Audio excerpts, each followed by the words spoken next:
하나님의 말씀은 데살로니가전서 3장 7절입니다. 신약성경 331면 데살로니가전서 3장 7절부터 10절까지 봉독합니다.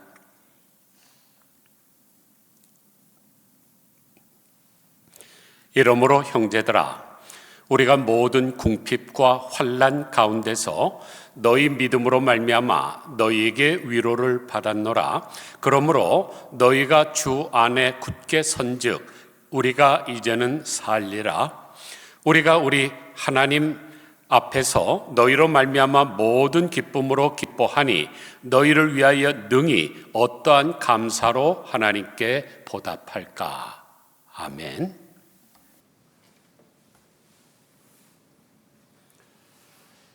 예전에 우리가 문둥병이라고 부르는 병을 지금은 나병이라고 부르죠. 그러나 나병도 문둥병이라는 뜻입니다. 한문으로 문둥병 라자를 쓰는데 단지 두음법칙에 의해서 나병으로 변한 것뿐이죠. 그런데 문둥이란 단어는 살이 썩거나 물러서 힘없이 떨어지다라는 뜻을 가진 문드러지다라는 한국 순우리말에서 왔습니다. 그러므로 이 용어가 인격과 편견과 또 차별에 담긴 표현으로 여겨지기 때문에 지금은 한센병이라고 부릅니다. 1871년, 지금으로부터 154년 전에 노르웨이 의사인 게르하르 한센이 나병 환자의 결절 조직에서 세균이 모여 있는 것을 발견하고 그 병균을 바킬루스 레프레라고 명명을 했는데, 그래서 이 레프로라는 단어에서 영어의 문둥병 레퍼시가 왔죠. 이후 나병을 발견한 그 의사의 이름을 따서 한센이라고 부르는 것입니다. 그러므로 앞으로 우리가 어떻게 읽어야 될까요? 한센병이라고 해야 됩니다. 그런데 이 한센병은 여러분이 잘 아시다시피 정말로 무시무시한 병이죠. 그래서 옛날에는 천형이라고 불렀습니다. 하늘이 내린 형벌이라는 뜻이죠. 그리고 그 전염성이 너무나 강하기 때문에 확산을 막기 위해서 격리 수용을 했는데, 한국에서는 소록도에서 있고 미국은 하와이 바로 옆에 있는 몰로카이 섬에 격리 수용을 했습니다. 그런데 그 한센병의 최고의 권위자는 폴 브랜드 박사입니다. 이분은 한센병 치료를 위해서 50년간 헌신을 했죠. 그래서 지금은 한센병이 많이 사라졌습니다. 2000년도에 세계보건기구에서 한국에서는 더 이상 한센병 유병 발병률이 너무너무 없기 때문에 완전히 퇴출됐다고 선언했죠. 바로 이런 분들 때문이었습니다.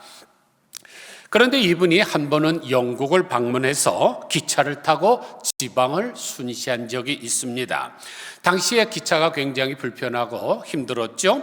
이제 볼일을 다 마치고 런던에 도착을 해서 호텔에서 이제 목욕을 하기 위해서 양말을 벗는데 이상하게 발 뒤꿈치가 감각이 없습니다. 그래서 한센병의 최고의 권위자인 그는 그것이 무엇을 의미하는지를 잘 알았죠. 인도에서 나병 환자를 치료해본 경험이 많았기 때문에 순간적으로 두려운 생각이 엄습을 했습니다. 그래서 얼른 일어나서 옷빗을 가지고 복숭아뼈 밑에를 찔렀는데 아무런 감각이 없습니다. 내가 한센병에 걸렸구나. 그리고 더 깊이 찔렀는데도 아무런 감각이 없습니다. 나병에 감염된 것이 틀림이 없었습니다. 그날 밤 폴 브랜드 박사는 내가 나병에 걸렸구나. 이제 내가 어떻게 살아가야 될까 등 여러 가지 생각에 한숨도 자지 못하고 세상 누구보다도 나병에 걸린 사람들이 어떻게 살아가는지를 보아왔기에 두려움과 불안은 점점 더 커져갔습니다.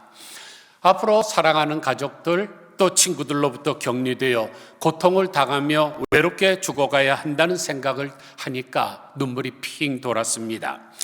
그렇게 고통의 밤이 지나고 아침이 밝아왔습니다.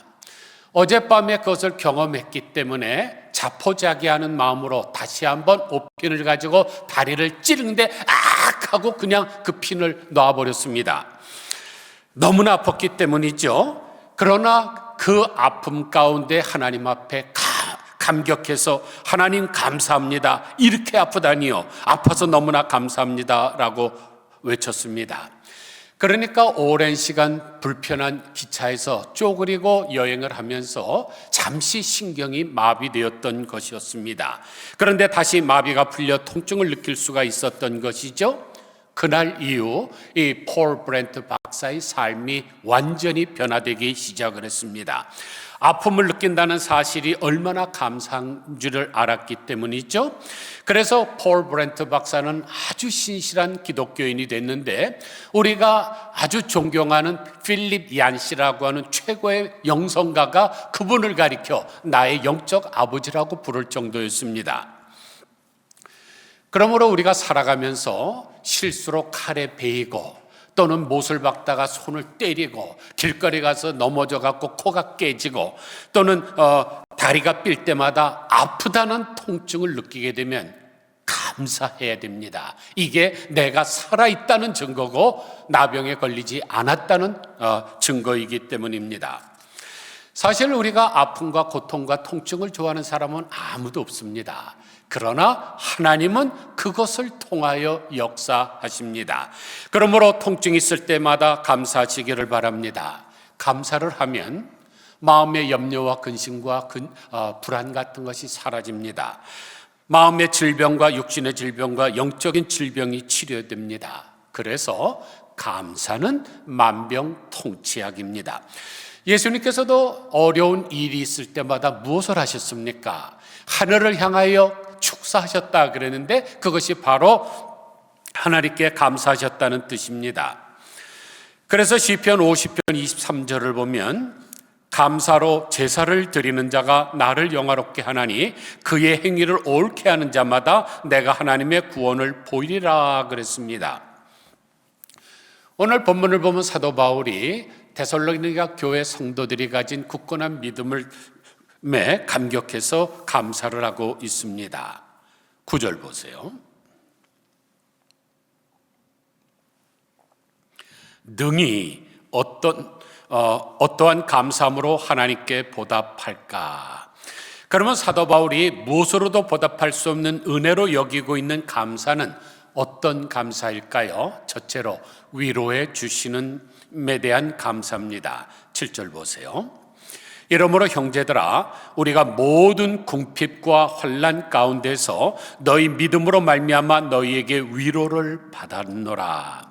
여기 위로라는 단어가 파라칼레오라는 단어인데 파라라는 단어와 칼레오가 합성되어 있습니다. 그런데 파라는 곁에라는 뜻이고 칼레오는 부르다라는 뜻입니다. 놀라운 사실은 보혜사 성령님을 파라클레토스라고 하는데 이것도 파라칼레오라는 단어에서 유래한 단어입니다. 그러므로 성령님은 우리 곁에서 우리를 위로하시는 분이죠. 사도행전 27장 23절을 보니까 내게 속한 바 곧 내가 섬기는 하나님의 사자가 어젯밤에 내 곁에 서서 말하되 바울아 두려워하지 말라고 하셨습니다.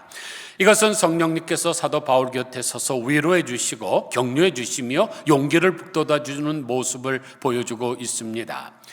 그래서 유라굴로라고 하는 광풍에 의해서 배가 파손되고 그 안에 있던 모든 사람들이 죽어가는 그런 환난 속에서도 그들이 활력을 찾게 된 것은 바로 이 성령님의 위로 때문입니다. 이처럼 성령님은 우리가 환난과 고통 가운데 있을 때 우리 곁에서 위로해 주시는 위로자가 되십니다. 그러므로 힘들고 어려운 일이 있을 때마다 무엇을 해야 될까요? 이 성령님의 위로를 간구해야 됩니다. 왜냐하면 우리를 누구보다도 잘 아시는 분으로서 우리를 위로해 주시는 분이기 때문이죠. 그러므로 위로해 주시는 하나님 앞에 늘 감사하시기를 바랍니다. 여러분이 참 잘 아시는 핸델의 메시아는 3부로 되어 있죠. 1부는 예언과 탄생, 2부는 순환과 대속, 3부는 부활과 승천으로 되어 있는 오라토리오로서 세계적으로 가장 유명한 선곡입니다. 그런데 메시아의 일부를 보면 관현악단의 서곡 후에 처음으로 나오는 노래가 뭡니까? 너희는 내 백성을 위로하라. 이사야서 40장 1절에 있는 말씀을 따라서 너희는 내 백성을 위로하라는 것입니다. 이 메시아라는 곡을 보면 우리가 잘 알듯이 모든 가사가 다 성경 구절로 되어 있습니다. 그런데 그 중에서 제일 먼저 나오는 서곡의 서창이 내 백성을 위로하라는 것입니다. 핸델이 그것을 결정한 이유가 있겠죠. 왜냐하면 당시 핸델은 자기가 만들어냈던 에스더라고 하는 오라토리오가 완전히 실패가 됐습니다. 그리고 공연 금지를 당해버렸습니다. 얼마나 낙심이 됐을까요? 그래서 정신적으로나 경제적으로 위기에 몰리고 있었습니다. 그런데 낙심하고 있던 핸델에게 독실한 신자인 찰스 제넨스가 찾아와서 내가 쓴 그리스도의 생애와 사역에 대한 대본으로 작곡해보지 않겠습니까? 라고 제안을 했습니다. 이제 낙심도 되고 경제적으로도 돈도 없고 그러니까 알았습니다. 한 1년 이상 걸릴 것 같습니다. 그렇게 했습니다. 그런데 이 대본을 딱 읽기 시작하는데 하나님의 위로하심이 나타나죠. 거기에 몰두해 갖고 식사도 막 거르면서 24일 만에 완성한 대작이 바로 이 메시아입니다. 그리고 나는 내 앞에서 천국의 전부와 위대하신 하나님을 봤다고 고백을 했습니다.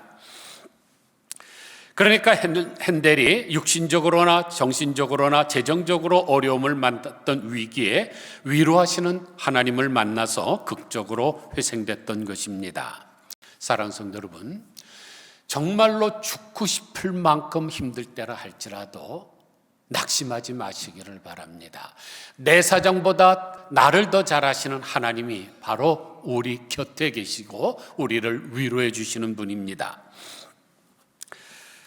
하나님은 당신의 자녀가 낙심에 사로잡혀 고통을 당하고 있을 때 어떠한 위로가 있어야 할지 잘 아시는 참 하나님이십니다.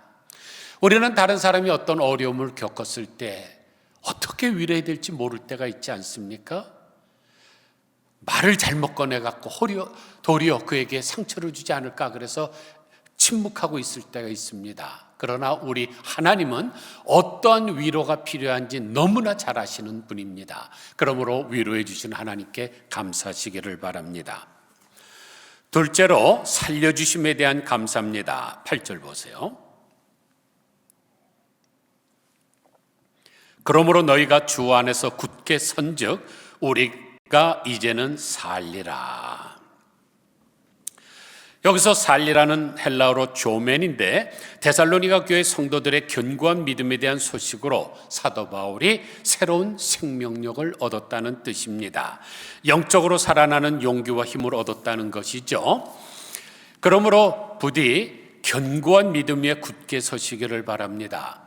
굳건한 믿음을 가지고 하나님의 말씀대로 살기만 하면 우리에게 살아갈 수 있는 힘을 공급해 주십니다.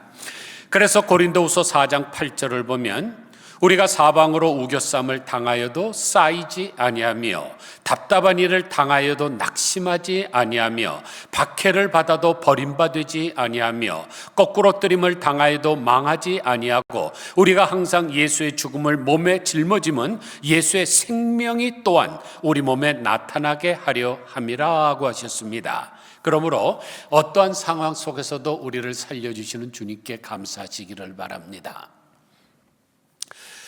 이 사진을 보세요. 이분이 존 F 케네디 대통령의 사진이 들어있는 앨범을 보여주고 있습니다. 무슨 사인일까요? 이분은 패트릭 맥마운이라는 사람인데 존 F 케네디가 대통령 되기 전에 어뢰정의 선장으로 있을 때 그 밑에 있던 해군 부하였습니다. 그런데 갑자기 일본군의 구축함의 공격으로 말미암아 그 어뢰정이 박살이 났죠. 그래서 두 사람은 죽고 모든 사람들은 바닷물에 빠졌는데 이 맥마운은 화상을 입고 수영조차 할 수 없는 그런 절박한 상황이 되었습니다. 바로 그때 존 F 케네디가 이 자기 부하에게 구명정을 입히고 거기다 끈을 묶어서 자기 이빨로 물고 4시간을 헤엄쳐서 옆에 있는 섬으로 피신해서 살려줬습니다. 그 후 패트릭은 해군에서 전역한 후에 우체국에서 집배원으로 일하다가 승진해서 우체국장으로 근무를 했는데, 그러한 동안에 존 F 케네디가 대통령이 되었고 그들의 우정은 계속 이어졌습니다. 대통령이 된 케네디는 이 맥마흔에게 연락을 3번이나 했죠.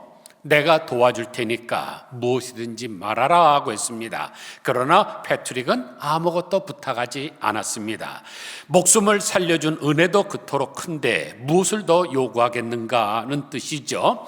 그리고 죽는 날까지 케네디를 에게 감사하며 살려준 은혜를 잊지 않았다고 합니다.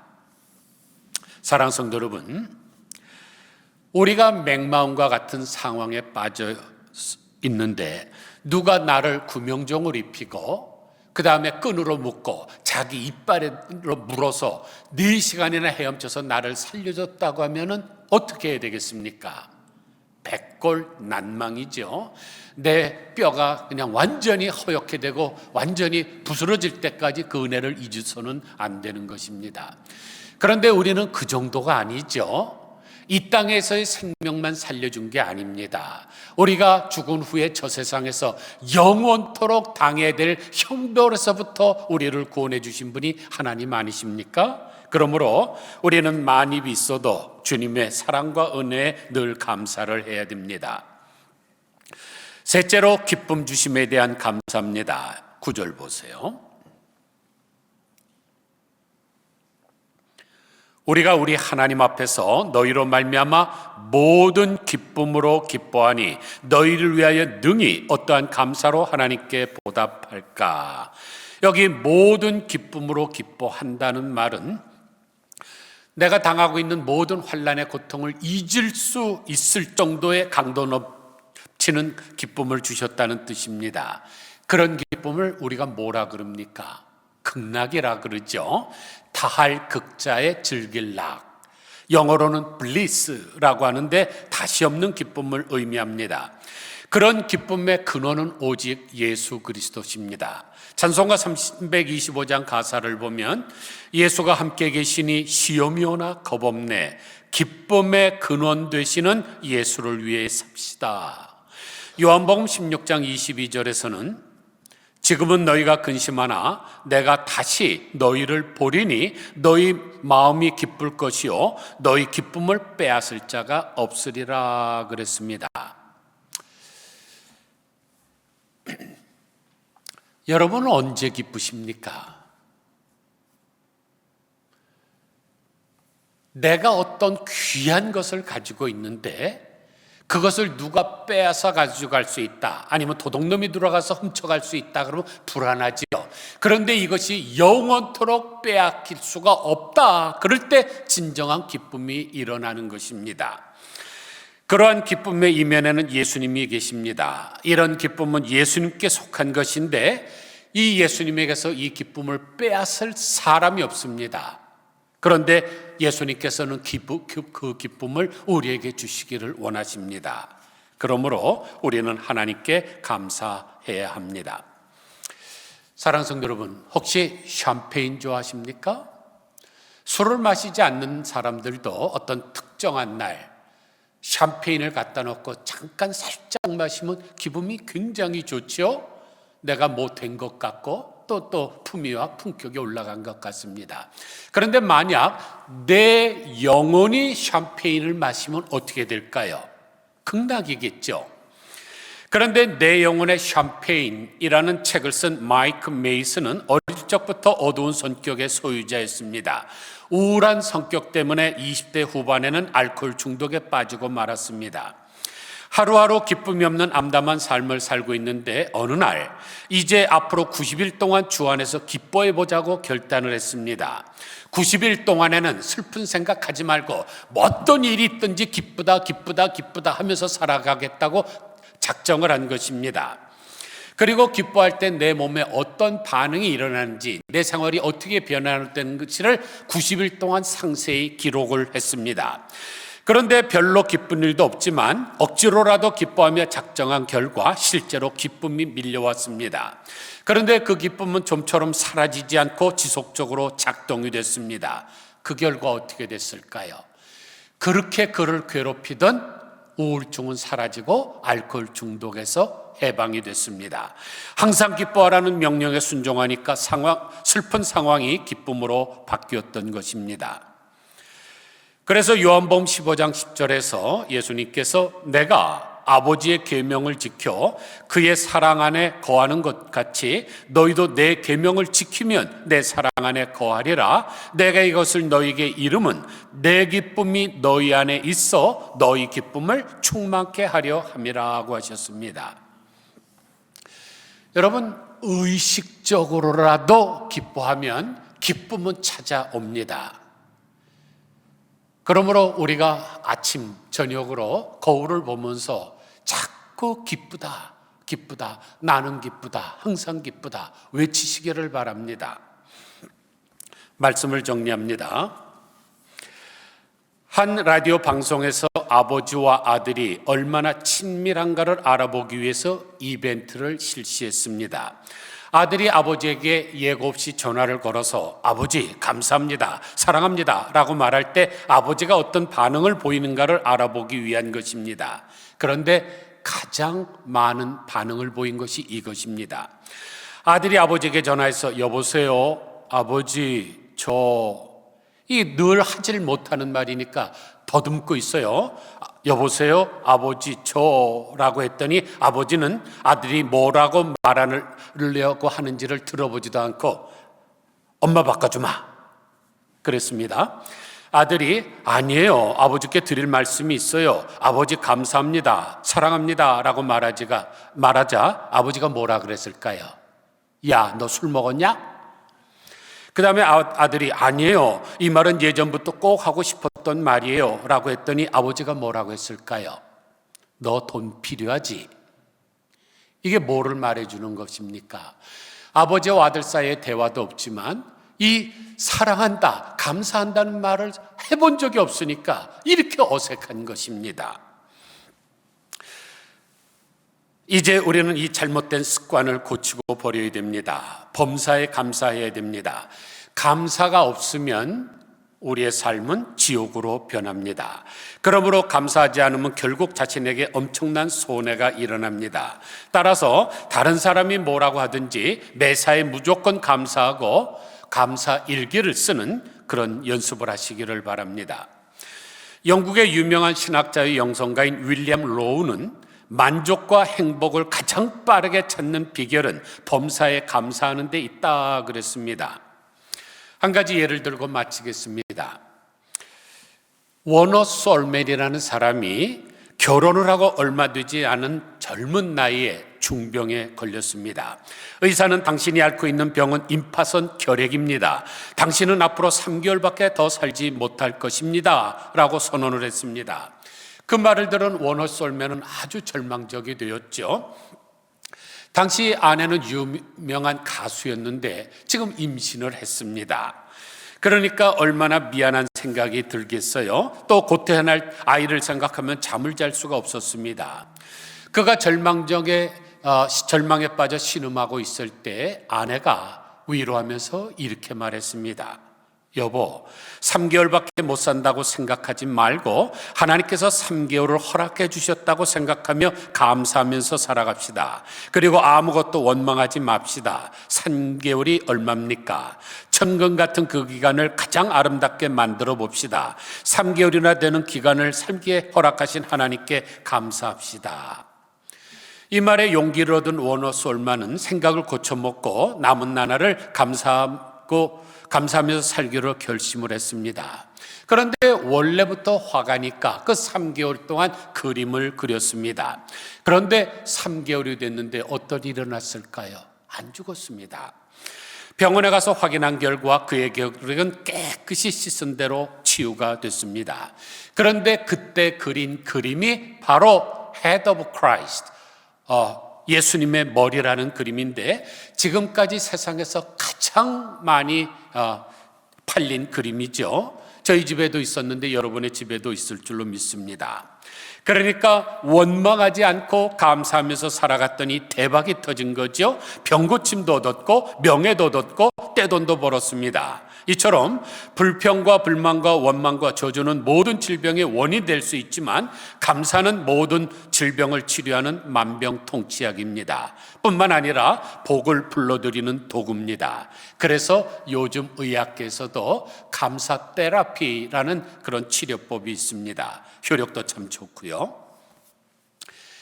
가나안 농군학교를 설립하신 김용기 장로님에게 어떤 분이 질문을 했습니다. 장로님, 행복하십니까?